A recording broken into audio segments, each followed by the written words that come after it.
নমস্কার, কেমন আছো সবাই? নিশ্চয়ই সবাই ভালো আছো, সুস্থ আছো। নতুন একটা ব্লগে আমি মিতালি তোমাদের সবাইকে জানাই অনেক অনেক স্বাগত। আজ রবিবার, ঘড়িতে বাজে সকাল 7টা। তো ঘুম থেকে উঠলাম কিছুক্ষণ আগে আর ব্লগটা শুরু করে দিলাম। একদম স্কিপ করো না, আশা করি তোমাদের আজকের ব্লগটাও ভালো লাগবে।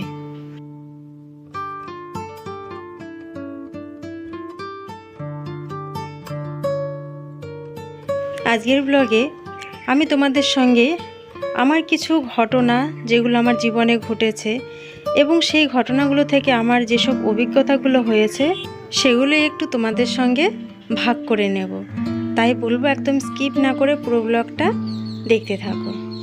আর যদি একটুও ভালো লেগে থাকে তাহলে একটা লাইক করে, যদি নতুন হয়ে থাকো আমার পরিবারের সদস্য হওনি, অবশ্যই আমার চ্যানেলটিকে সাবস্ক্রাইব করে আমার পরিবারের সদস্য হয়ে যেও।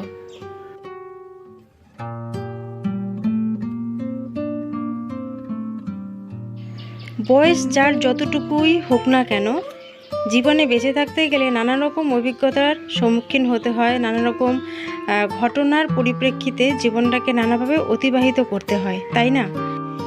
যেমন ভালো সময় আমরা কাটাই, সেরকম কিন্তু অনেক খারাপ সময়ও আমাদের জীবনের উপর দিয়ে বয়ে যায়।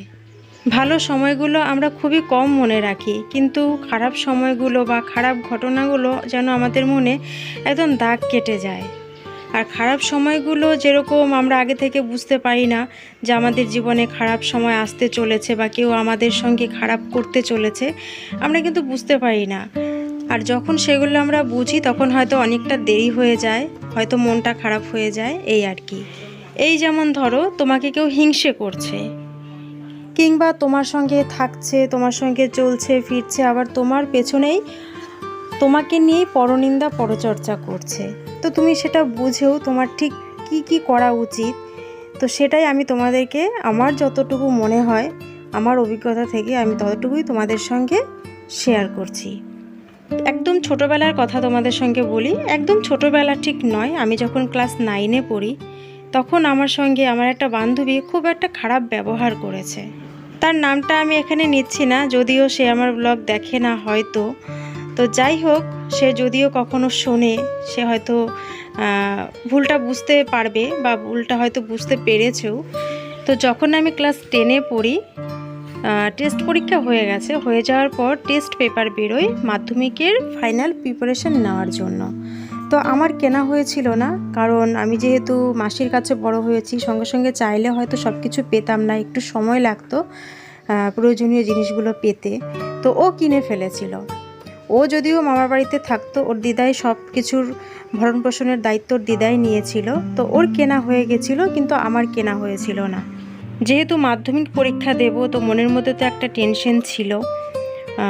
তো আমি কি করলাম, যেহেতু আমার টেস্ট পেপারটা কেনা হয়েছিল না, আমি গিয়ে ওর কাছে চাইলাম যে আমাকে একটু দে, আমি একটু দেখি, তোকে আমি ঘন্টা 2 বাদে দিয়ে যাব।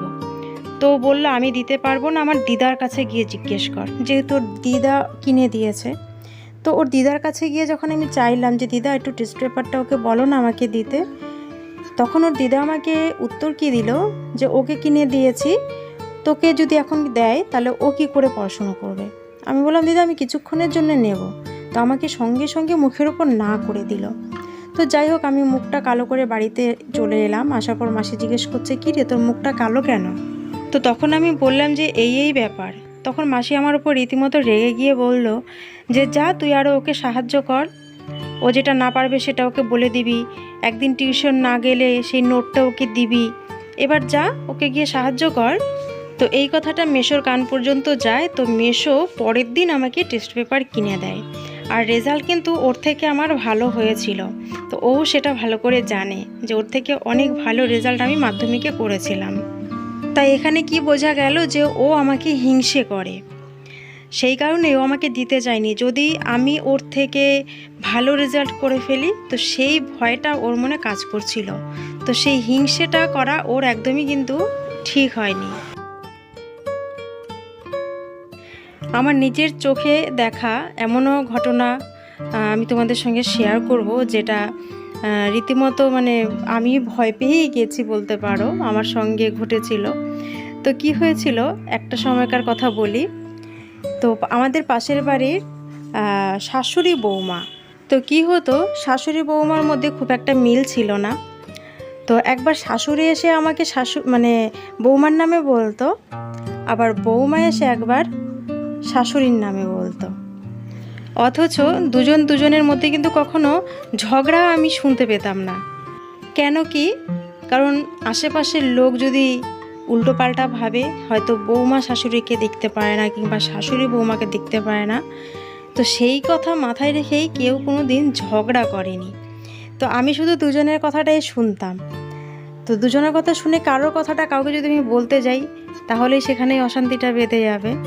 তো এটা হচ্ছে কি বলতো, আমি যার সঙ্গে থাকছি সারাটা দিন, সারাটা জীবন, যার সঙ্গে চলাফেরা করছি, একই বাড়িতে থাকছি, অথচ কেউ কারোরকে সহ্য করতে পারছি না, কেউ কারোর কথা সহ্য করতে পারছি না। তো এটাই হচ্ছে প্রবলেম। একই বাড়িতে থাকছি, একই বাড়িতে খাচ্ছি, একই বাড়িতে সব কিছুই, কিন্তু কেউ কাউকে সহ্য করতে পারছি না। আবার কিন্তু এটা মজার বিষয়, কেউ কিন্তু ঝগড়াও করছি না। ব্যাপারটা কি হচ্ছে, আমি হয়ে গেছি মিডিল পয়েন্ট। আমাকে সে দুজনেই বলছে যে এ ওর নামে বলছে, ও ওর নামে বলছে। এরকমও কিন্তু অভিজ্ঞতা অর্জন করেছি। তো আমি শুধু বলতাম যে, বৌমা এসে যখন বলতো, আমি বললাম তাহলে তুমি তোমার শাশুড়িকে কেন বলো না? ধুর, বলে কি হবে, বললেও শুনবে না, কিছু না, আরও অশান্তি বাড়বে। তো যখন আবার শাশুড়ি এসে বলতো, তখন বলতাম তুমি তোমার বৌমাকে কেন বলছো না? ধুর, বলে কি হবে, বললে অশান্তি হবে। তো অশান্তি যাতে না হয়, একে অপরের নিন্দা কিন্তু আমি শুনেছি, অথচ একে অপরের মধ্যে কিন্তু কোনো ঝগড়া ঝামেলা কিছুই হয়নি। তো এটাও এক ধরনের কিন্তু অভিজ্ঞতা।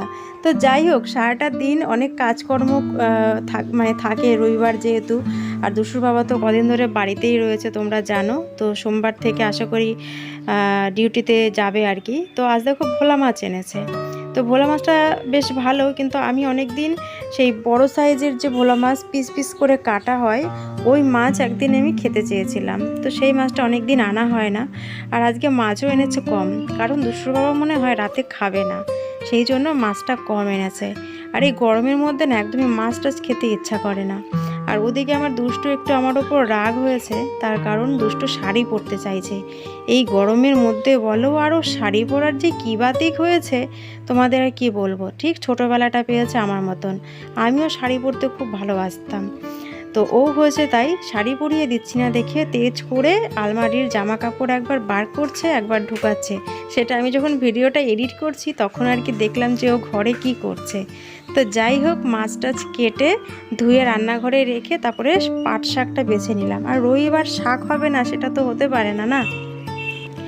আমার হচ্ছে পাট শাকটা পেঁয়াজ দিয়ে রান্না করলে ভালো লাগে, দুষ্টুর বাবা আবার আদা কুচি দিয়ে রান্না করলে ওর ভালো লাগে। কিন্তু আজকে আর আদা কুচি দেবো না, আগের দিন ওকে আদা কুচি দিয়ে রান্না করে দিয়েছি। আজকে দেবো পেঁয়াজ, যদিও খুব একটা পছন্দ করে না কিন্তু খায়। তো যাই হোক, আমার পছন্দের রান্না তো খুব একটা আমি করিও না বাড়িতে। তো যাই হোক, পাট শাকটা ধুয়ে জল ঝরাতে দিলাম, আর করে নিচ্ছি পটল ভাজা। ডাল তো করব একটা, ডাল না হলে তো আবার খাওয়া উঠবে না। দেখো, পটল ভাজাটা করতে গিয়ে তেলটা কেমন পুড়ে গেছে আজকে। অন্যান্য দিন এরকম হয় না, পুরো কালো হয়ে গেছে তেলটা।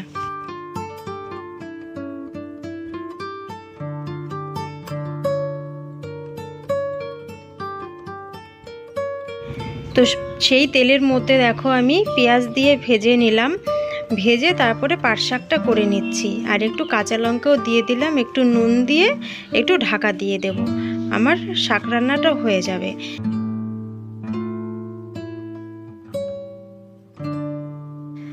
আর আজকে যে সবজিগুলো এনেছে, সবজিগুলো তো ধুয়ে জল ঝরাতে দিয়েছিলাম, তারপরে এই ট্রের মধ্যে তুলে এনে ফ্রিজে রেখে নিচ্ছি। আর কি বলো তো, এত গরম পড়েছে, কি আর বলবো তোমাদের, গরমে তো মোটেই টেকা যাচ্ছে না। তো কি আর করা যাবে, গরম সহ্য করেই সমস্ত কাজকর্মগুলো করতে হবে।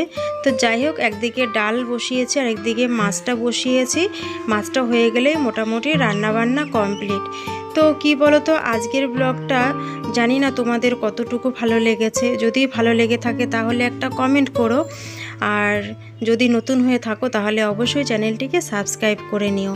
আর দেখো মাছটাও হয়ে গেছে, সবশেষে ধনেপাতা দিয়ে নামিয়ে নেব। আর দুষ্টুর বাবা তো এই গরম পড়ার পর থেকে ধনেপাতা আনেইনি, এই গরম পড়ার পরে ফার্স্ট আজকে মনে হয় নিয়ে আসলো। শীতকালে প্রচুর ধনেপাতা আনে, কারণ ধনেপাতা বাটা খেতে দুষ্টুর বাবাও খুব ভালোবাসে, আমিও ভালোবাসি।